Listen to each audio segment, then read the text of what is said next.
மஹதி அலைஹிஸ்ஸலாம் என்பவர் யாரு, அவங்க எப்போ வருவாங்க, அவங்களுடைய விளக்கம் வேணும்.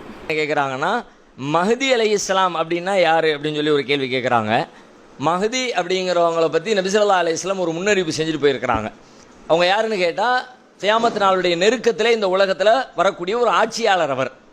அவர் நபி அல்ல, இறைவனின் தூதர் அல்ல, இந்த உலகத்தை ஆளக்கூடிய ஒரு ஆட்சியாளர், பெரிய அதிகாரம் நிறைந்த அதிகபட்சமான மக்களுக்கு தலைவராக இருந்து வழிநடத்துகிற ஒரு ஆற்றல் பொருந்திய ஒரு பெரிய ஆட்சியாளராக அவர் இருப்பார்.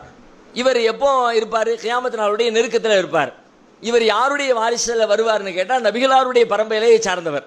ஃபாத்திமா ரலியல்லாஹு அன்ஹுவுடைய வாரிசுகளில் ஒருத்தராகத்தான் இந்த மஹதிங்கிறவர் வருவார். இந்த குராசான் என்று சொல்லப்படுகிற ஆப்கானிஸ்தான் அந்த நிலப்பரப்பை ஒட்டி தான் அவர் பிறப்பார். அங்கே தான் அவர் பிறந்து வருவார். இது ரசூலுல்லாஹ் செஞ்சிருக்கிற முன்னறிவிப்பு.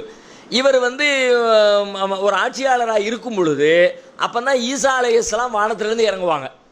ஈசா அலைஹிஸ்ஸலாம் இறங்கி தஜ்ஜாலை கொள்வது, யஜூஜ் மஜூஜ் அழிக்கப்படுவது, யூதர்களுக்கு எதிராக யுத்தம் நடைபெறுவது, அதெல்லாம் ஈசா நபியினுடைய வருகையின் போது நடைபெறும்.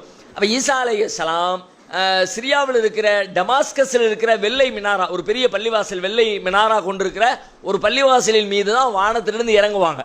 ரெண்டு பக்கமும் வானவர்கள் வருகிற பொழுது அந்த இரண்டு ரெக்கைகளின் மீது ஈசா அலைஹிஸ்ஸலாம் அப்படியே கை வைத்தவர்களாக, தலை குனிந்தவர்களாக, பணிவோடு அப்படியே வானத்திலிருந்து கீழே இறங்கி அந்த வெள்ளை மினாராவின் மீது இறங்கி அங்கிருந்து அந்த கீழே இறங்கி அந்த பள்ளிவாசலுக்குள்ள உள்ள வந்த உடனே தொழுகைக்கான நேரம் தயாராக இருக்கும். தொழுவதற்கு மக்கள் ஆயத்தமாகி நிற்பாங்க. தொழுகைக்கு யார் இப்போ இமாமா இருப்பார் அப்படின்னு கேட்டால் மஹதி அலைஹிஸ்ஸலாம் தான் தலைவராகவும் இமாமாகவும் இருப்பார்கள். இமாமாக இருக்கிற மஹதி அலைஹிஸ்ஸலாம் ஈசா அலைஹிஸ்ஸலாம் அவங்க வந்ததை பார்த்த உடனே நீங்கள் போய் தொழுகை நடத்துங்க அப்படின்னு அவருக்கு சொல்லுவாங்க.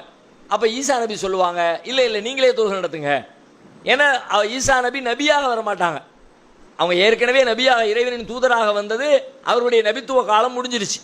மீண்டும் வருகிற பொழுது நபி ஸல்லல்லாஹு அலைஹி வஸல்லம் அவர்களுடைய உம்மத்தில் ஒருவராக வருவாங்களே தவிர இறைவனின் தூதராக நபியாக அவங்க அடுத்த வருகையின் பொழுது இருக்க மாட்டாங்க. அப்போ நீங்களே தொழுவைங்க அப்படின்னு அவங்க சொல்லிடுவாங்க. மஹதி அலைஹிஸ்ஸலாம் தொழுகை நடத்துவாங்க. அவங்களுக்கு பின்னாடி ஈசா நபி தொழுவாங்க. தொழுகை முடிந்ததற்கு பிறகு இந்த போர்க்களத்துக்கு, தஜ்ஜாலை அழித்தல், யூதர்களுக்கு எதிராக போரிடுதல்ங்கிற அந்த போர்க்களத்துக்காக வேண்டி ஈசா நபி புறப்பட்டு வெளியில் போய் சண்டைக்கு போயிடுவாங்க என்று ஒரு செய்தி முன்னறிவிப்பை ரசூல் ஸல்லல்லாஹு அலைஹி வஸல்லம் செஞ்சிருக்கிறாங்க. எதிர்காலத்தில் கியாமத் நாளுடைய நெருக்கத்தில் அப்படி ஒருத்தர் வருவார் அப்படிங்கிற விஷயம் மட்டும்தான் நமக்கு சொல்லப்பட்டிருக்கிறது. அவரை எதிர்பார்த்து நிறைய பேர் பேசிக்கிட்டும் வச்சுக்கிட்டும் இருக்கிறாங்க. கண்டிப்பாக கியாமத் நாளுடைய நெருக்கத்தில் ஒரு நீதமான ஆட்சியை வழங்குகிற ஒரு நல்ல தலைவராக அவர் இருப்பார். இது மஹதி சம்பந்தமாக சொல்லப்பட்டிருக்கிற செய்திகள்.